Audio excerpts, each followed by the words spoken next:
Hey, everybody, it's Dr. John Shirk, and it is Wednesday morning, 11 o'clock Central Time. And that means this is Brown Bag Lunch, where I bring you whatever I can in 5 to 8 minutes that can add value to the life of an air conditioning technician, whether you are a tech yourself or someone who is looking out for, loves, or manages a technician.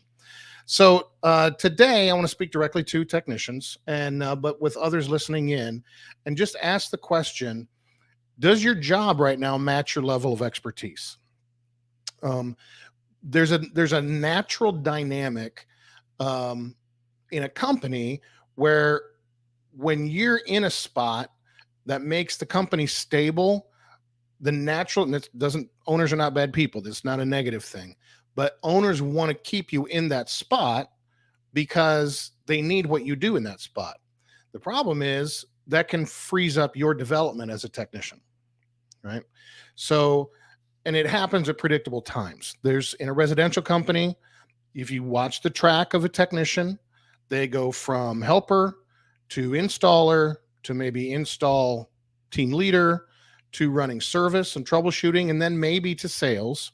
But there's about a 10-year stretch there where you can be continuing to develop. And then at 10 years ish, 8 years, 12 years, depending, it kind of flatlines.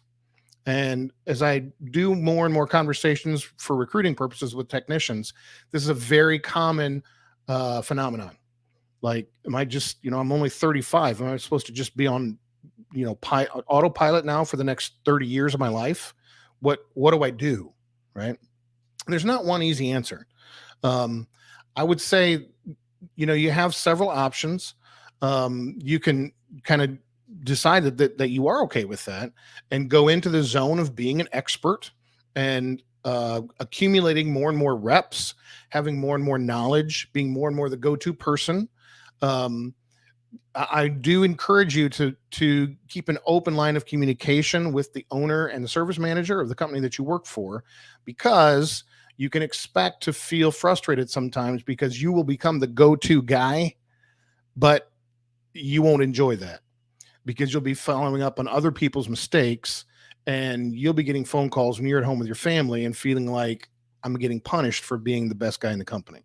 Okay. It's just a common dynamic. No villains in that story. It's just that that's how it plays out often. Okay. And if you don't want that to happen, you have to be able to communicate with your service manager and the owner of your company about that, or maybe a dispatcher, even depending on who's making those decisions, so that you don't create a slow grinding frustration that makes you want to leave that company. Okay. Um, so there's kind of the freshman level phase. Does your job match you if you're there? Are you a helper? You're still learning, just out of trade school, just getting started. Are you more of a sophomore? Let's call it maybe an apprentice, where you have enough abilities that you can add value to the situation, but you still need a lot of guidance. Or are you what in the trades we call a journeyman, which would be kind of like a junior in high school? If you're not familiar with this term, well, you're familiar with the term. If you're not familiar with the history of it, in Middle English in Europe about 500 years ago, a journey was one day's labor or one day's travel. And so the idea of a journeyman or journey person, most of you techs are men, the is the idea that you can perform one day's labor unsupervised. That if you're a journeyman, literally, that means you can get direction in the morning, and for the rest of the day, you got it. Okay, so if you are a journeyman level skill set, not that you have that title or that credential, but if you're at that level skill set, is that how your day goes? Or do you feel like people are putting shackles on you and not letting you do what you do best every day? Okay. That's where you have to negotiate as well. And if you can't negotiate, you need to decide if this is where I want to stay. Um, and then there's the expert or senior. In the trade world, we would call this a master, but I want to distinguish expert from master. Experts are people who can create the best and most outcomes with their least resources. They have their intuition becomes finely tuned. The challenge is they know so much and they've done it for so long, they just take the bat and hit the ball. And very often inside the company, the owner wants you to mentor other people, but it becomes a frustration to the mentee because no one can imitate you. It's like saying, hey, Michael Jordan, teach this guy how to play basketball. So Jordan says, okay, do this dunk. And the guy's like, I'm 5'3", 200 pounds. This is not going to happen, Michael. So that you're in a difficult position there as well. So you have to decide if the expectations of you are fitting. Now, when I distinguish master from expert, and I do this with clients, a master is someone who is able to train a freshman or a sophomore. The point of being a master is that you can take on an apprentice. The point of being an expert is that you can deliver like nobody else. Okay. So if what you want is to be able to mentor and raise up younger technicians, then that's a separate skill set from just knowing how to troubleshoot and work on a piece of equipment. Okay. So you have to analyze yourself. You have to be able to think through how you do what you do, because it's a predictable dynamic that if you try to coach someone who's younger, they can't catch what you pitch, because as we learn and develop expertise, we take tiny little chunks of knowledge and begin to consolidate them into bigger chunks until it's just one big chunk where you just take the bat and hit the ball. And that's a torch you can't pass to someone without them going through the same 10 years. So keep that in mind as well.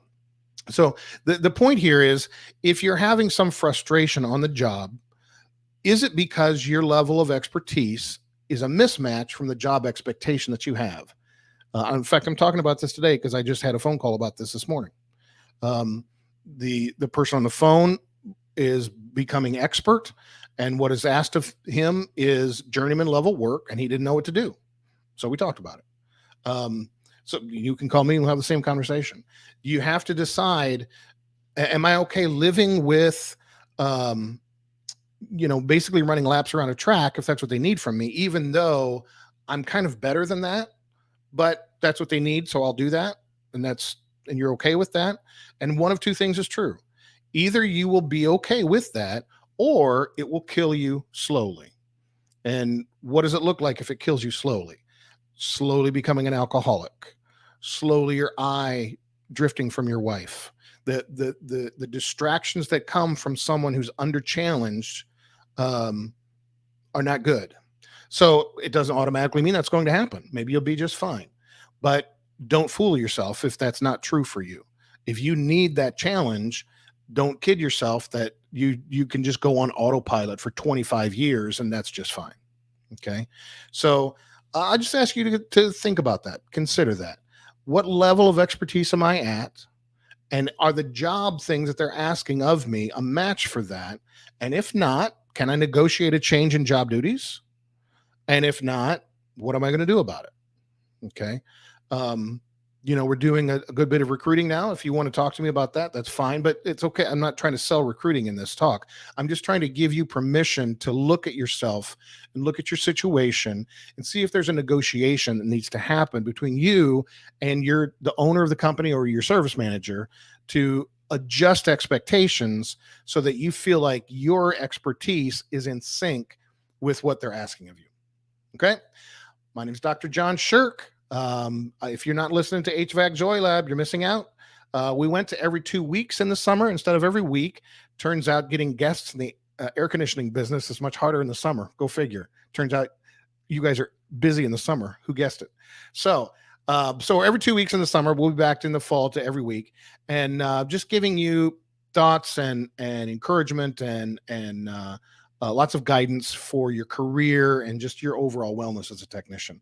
And if you do want to work with us as recruiters, that doesn't mean you want to change your job right now. In fact, if it's really important to you, we'll talk about that. But we're really just looking for relationships now with people who may someday want to and just need career guidance for now. No cost to you. You should never be paying for recruiting services if you're a technician, because that's not how that market works. So that's it. Thanks so much, and we'll see you next week.